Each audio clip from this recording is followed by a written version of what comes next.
5, 4, 3, 2, 1. Motores encendidos. Listo el despegue. El programa aéreo está dentro del horario. El vehículo espacial responde bien. El vuelo es tranquilo. Solo hay pequeñas turbulencias.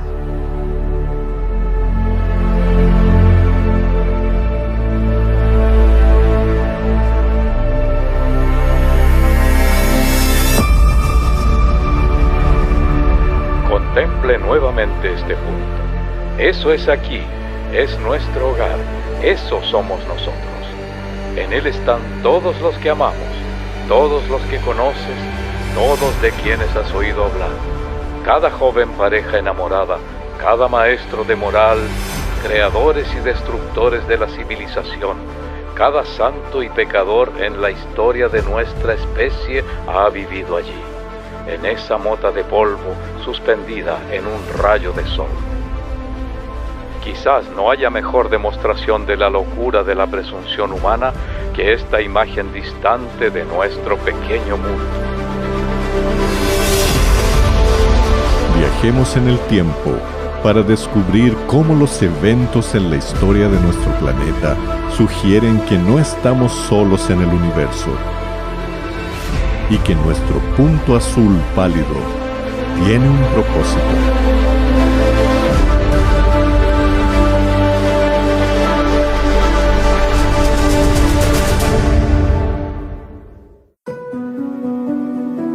Hace miles de años, en un área ahora conocida como la cuna de la civilización, un ambicioso rey tuvo una experiencia que moldearía el mundo en el futuro. Babilonia fue la ciudad más grande de la tierra y su legado sigue vivo. Al pasar por su imponente puerta de Ishtar, los viajeros encuentran una ciudad repleta de vida y llena de oro y riquezas. Esta joya de la antigüedad era la envidia del mundo. Cualquier visitante de Babilonia, en el apogeo de su poder, quedaría absolutamente asombrado por el espectáculo de su arquitectura y por el hecho de que allí, reunidos en la ciudad, había personas de todo el mundo. Era una verdadera metrópoli. Babilonia se proclamó a sí misma como la primera ciudad del mundo, la primera ciudad que los dioses habían creado. Y esta presunción reflejó el hecho de que en verdad era una metrópoli de un orden y escala que el mundo jamás había visto. Una noche, el rey Nabucodonosor de Babilonia fue despertado por un sueño inusual. Un joven esclavo hebreo de nombre Daniel fue llamado para interpretar el sueño. Daniel, como muchas personas en el mundo antiguo, creía que los sueños eran significativos y que Dios se comunicaba o los dioses se comunicaban a través de los sueños. Y Daniel creía que su Dios, el Dios de los hebreos, sabía el significado y la interpretación de este sueño. En su sueño, el rey vio una estatua gigante hecha de oro, plata, bronce y hierro, con los pies de hierro mezclados con barro. Daniel reveló que cada metal representaba un poderoso imperio que comenzaba con Babilonia como la cabeza de oro, y predijo con precisión el surgimiento y la caída de los imperios.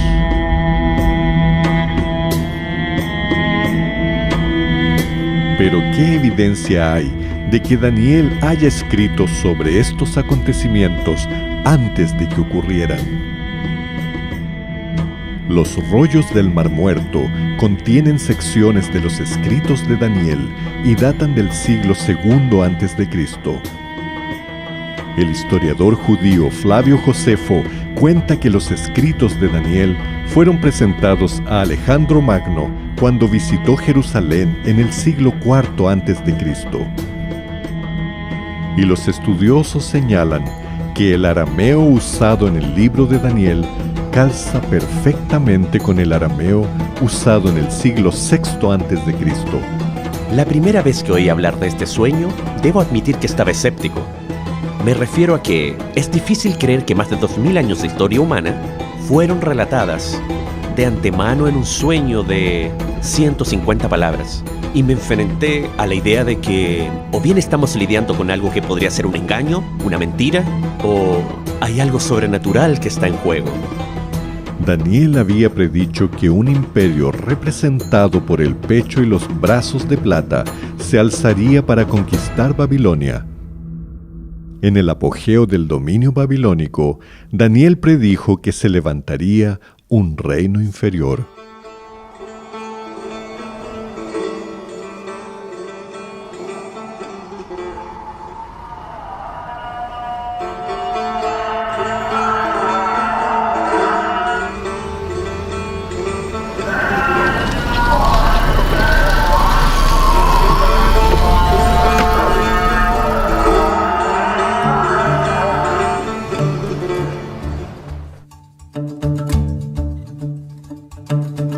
Mi nombre es Atefa y vivo en Shiraz.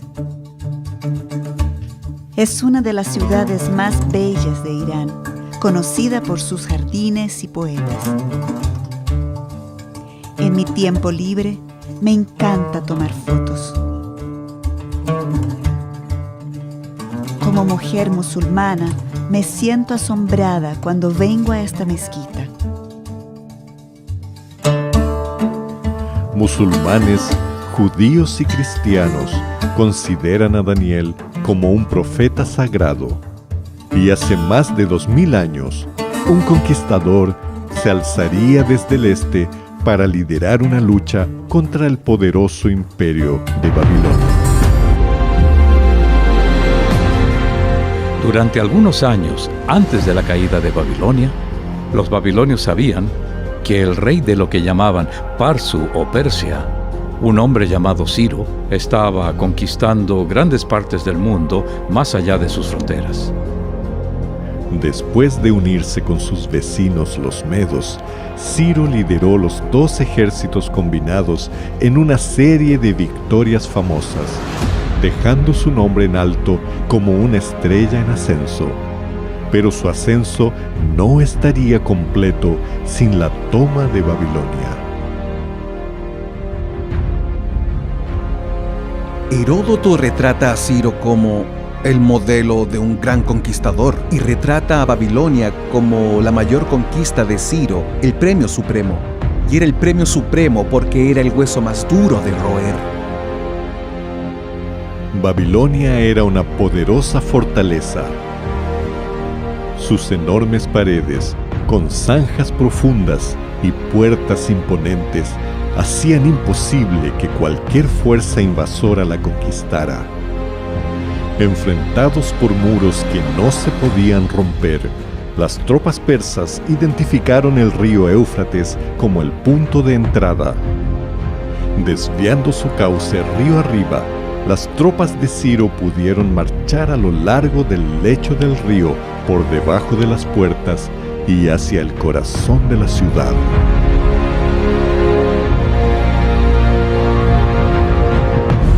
Los muros de Babilonia parecían infranqueables para cualquier fuerza invasora. Sin embargo, en uno de los grandes misterios de la historia, la gran ciudad de Babilonia cayó en una sola noche en manos de Ciro. Y solo una vez que Ciro tomó Babilonia, el rey de Persia pudo llamarse a sí mismo el rey del mundo. La conquista de Ciro sentó las bases del imperio medo-persa. Su gran conjunto de palacios todavía se pueden ver en la actualidad.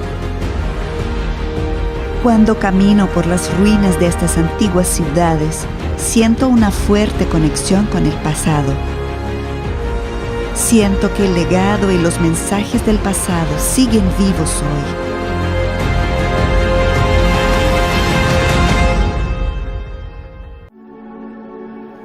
Después de conquistar lo que parecía ser el mundo entero, Ciro murió en batalla. Su tumba es un testimonio permanente de su legado.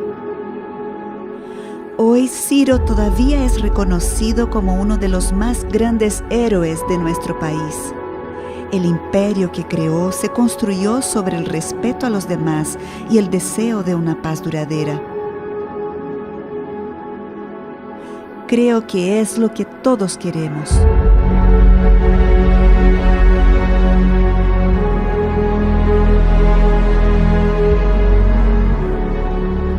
Cuando los reyes persas morían, sus cuerpos eran enterrados aquí.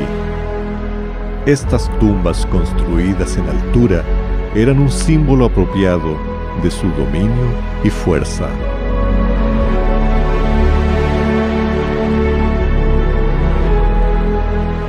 Pero aquí hay una tumba inconclusa. El último de los reyes persas estaba recién ascendiendo al trono cuando se encontró cara a cara con un agente de la profecía de Daniel. Un joven y valiente general de las colinas de Macedonia había puesto sus ojos en la destrucción persa. El imperio medo-persa había conquistado Babilonia tal como lo predijo Daniel. Pero la siguiente predicción de Daniel se refiere al surgimiento de un tercer imperio, uno de bronce, que gobernaría sobre toda la tierra.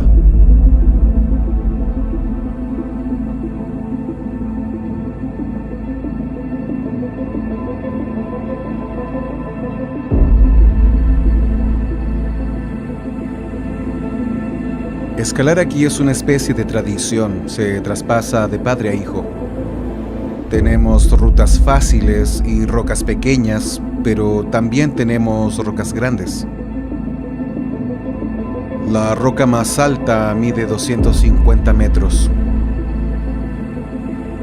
Al escalar se siente miedo, pero así se disfruta más. Antes de seguir subiendo, suelo tomar un poco de aire. Es tranquilo allá arriba. Puedes sentir la soledad.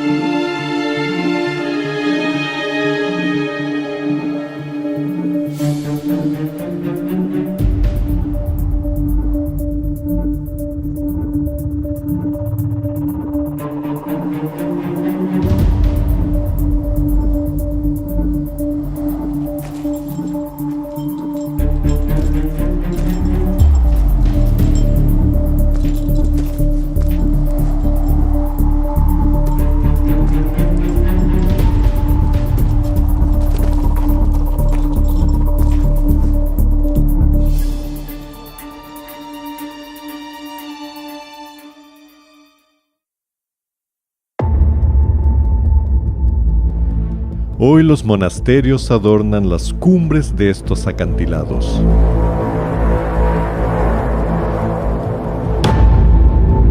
En el siglo XIV, un monje solitario llamado Barlaam escaló estas empinadas paredes de roca para construir un monasterio. Bajo la atenta mirada de un monje, hay una pintura que representa una figura clave en la línea de tiempo de Daniel: Alejandro el Grande.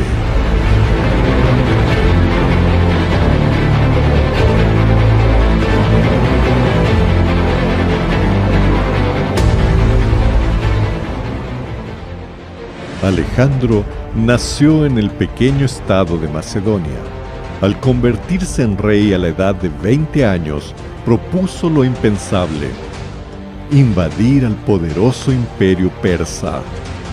Las primeras victorias llenaron a Alejandro de confianza, pero sería la llanura polvorienta de Gaugamela donde Alejandro lo arriesgaría todo.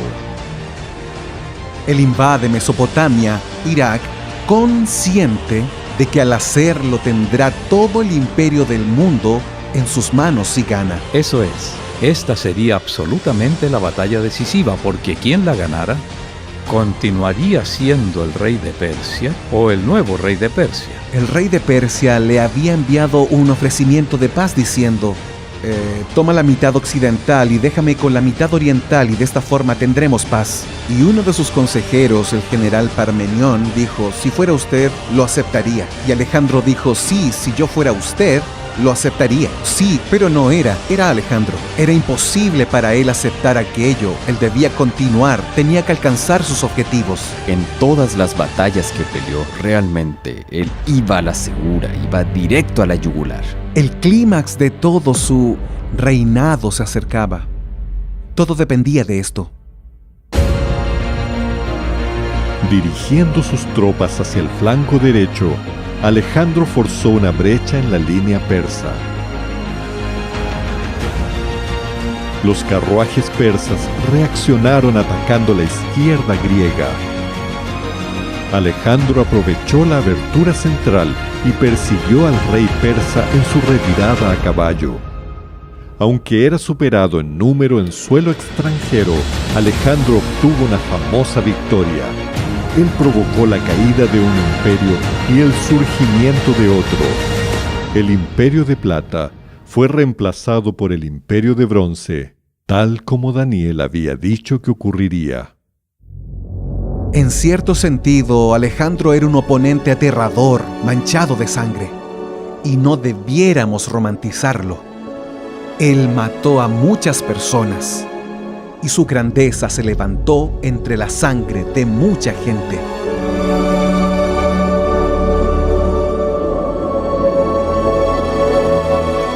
Alejandro se establecería en Babilonia, en el antiguo palacio del rey Nabucodonosor. Pero al reflexionar sobre sus conquistas, lloró porque no había más tierra para conquistar. Alejandro estaba literalmente haciendo historia. Él marca la transición de una era a otra.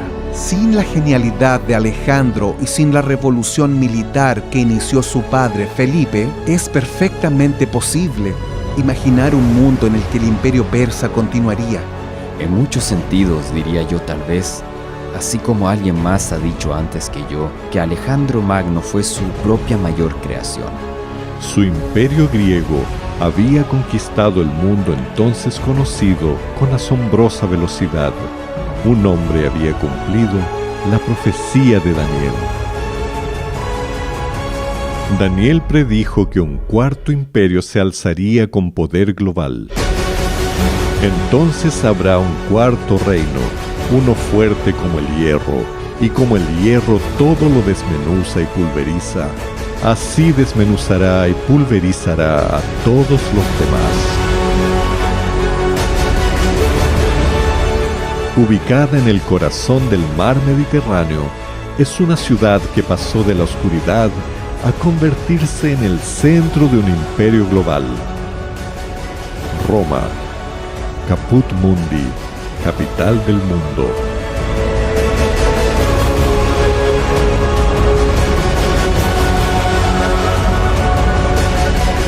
Las maravillas arquitectónicas siguen de pie, símbolos duraderos de fuerza y ambición.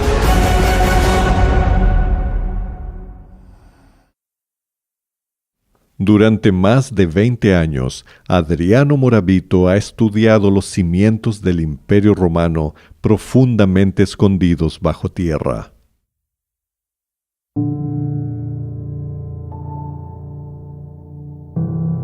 Mucha gente viene a Roma para visitar lo que está sobre el suelo, pero lo que permanece bajo tierra es mucho más. Roma era una mega ciudad del pasado. La grandeza del Imperio Romano se debe a la red de caminos que fueron hechos para conquistar los diferentes territorios y a la construcción de acueductos apropiados para cada ciudad.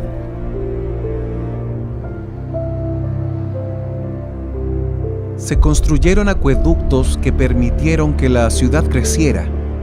Y también se construyeron caminos, y los caminos se construyeron esencialmente, si se prefiere, como hilos de una red desparramados en el territorio conquistado. Hay un dicho popular muy conocido que dice que todos los caminos conducen a Roma, pero creo que sería mejor decir que todos los caminos salen de Roma. los caminos romanos llevaron suministros y soldados a los confines del imperio, provocando masacres y brutalidades donde quiera que fueran. Cuando los ejércitos occidentales lanzan ataques, se jactan de las pocas bajas que ellos han infligido. Cuando Julio César fue a Galia, se jactó de cuántos había matado.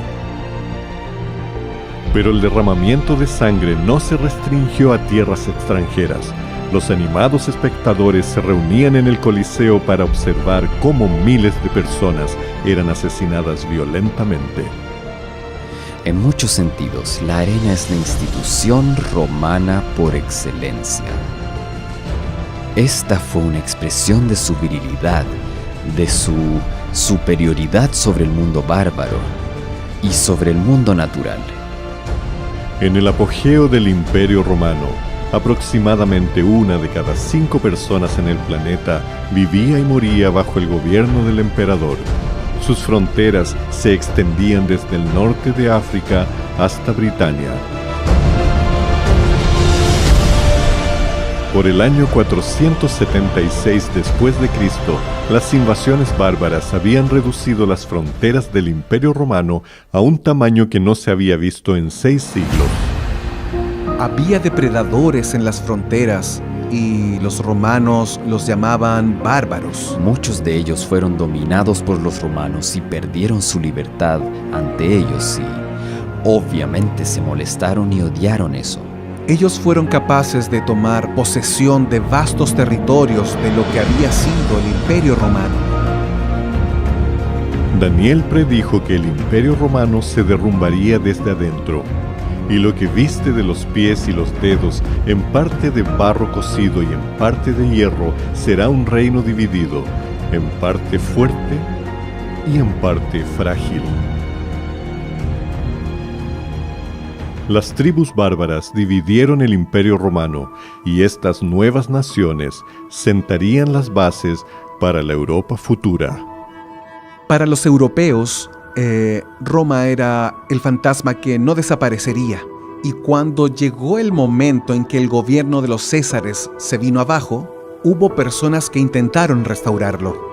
Hay un sentido en el que se podría argumentar que el Imperio Romano nunca cayó realmente y que nosotros, como europeos modernos, somos los romanos de la actualidad. La siguiente predicción de Daniel fue que los reyes y reinas europeos buscarían reparar el imperio dividido a través de alianzas matrimoniales. Así como viste el hierro mezclado con barro, así se mezclarán por medio de alianzas humanas, pero no se unirán el uno con el otro, como el hierro no se mezcla con el barro. A medida que se acercaba el siglo XX, muchos de los poderes políticos de Europa estaban vinculados por alianzas matrimoniales, pero las disputas familiares provocarían eventos que arrastrarían a Europa a través de 2 guerras mundiales. Millones perecerían cuando los líderes ambiciosos trataran de resucitar un imperio europeo unido. Decididos a nunca permitir que Europa tuviera otra guerra sangrienta, los líderes mundiales se unieron para firmar tratados de paz, allanando el camino para el desarrollo de la Unión Europea. Pero la tensión persiste. Desde que las fronteras abiertas fueron amuralladas, los temores sociales y religiosos se derramaron en las calles. La desigualdad económica, el aumento del desempleo y el extremismo político están ganando terreno. Está claro, el hierro y el barro no se mezclan. El sueño de Daniel contiene 7 elementos proféticos, o sea, Babilonia, Medo-Persia, Medo-Persia, Grecia, Grecia, Roma, etc. Y de esos 7 elementos proféticos, 6 ya se han cumplido. Ahora, solo la fuerza de la lógica y de las probabilidades sugeriría que si han sucedido 6 de los 7 elementos proféticos, es muy probable que el 7º también ocurra. Daniel predijo que el oro de Babilonia pasaría a manos de otro, que el imperio de Ciro llegaría a su fin. Que el egoísmo y la codicia de los imperios del hombre nunca tendrían éxito. Que la fuerza y la brutalidad del Imperio Romano se encontrarían con su rival. Que sus fronteras se fragmentarían, que serían divididos desde adentro, y que los esfuerzos por unirse contra la palabra de Dios fracasarían continuamente. El elemento profético final es una piedra cortada, no con manos. Esa es la forma en que Daniel habla de una intervención sobrenatural que golpearía la imagen en los pies de hierro y barro. Esto significaría el fin de todos los reinos terrenales y que Dios establecería finalmente su propio reino eterno. Hoy nuestro pálido punto azul se sitúa al final de la línea de tiempo de Daniel. Él predijo que durante el tiempo de la Europa moderna, Dios volvería a la tierra para establecer su reino eterno.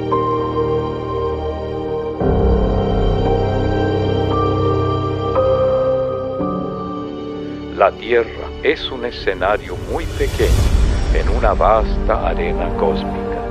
Piensa en los ríos de sangre derramados por todos esos generales y emperadores para que en gloria y triunfo pudiesen convertirse en maestros momentáneos de una fracción de este punto. La profecía de Daniel une las esperanzas de la humanidad y revela a un Dios que se ha convertido en parte de nuestro mundo. Las últimas palabras de Daniel al rey fueron que el sueño era cierto y que su interpretación era segura. Nuestras vidas a menudo se caracterizan por cosas que no son ciertas ni son seguras. Enfrentamos el futuro con ansiedad y confusión, pero toda esta narrativa sugiere fuertemente que la historia humana y nuestra propia historia personal van en una dirección, que de hecho hay un propósito, una esperanza e incluso un destino. Millones se preguntan si hay un Dios ahí afuera observando cómo nuestra tierra gira hacia un futuro sin sentido, pero en ningún lugar la realidad de Dios es más evidente que en los escritos de Daniel. Su extraordinaria revelación de la historia de los imperios mundiales desafía la razón y el azar. Ellos narran la mano de Dios guiando la historia de nuestro mundo y del próximo reino que vendrá.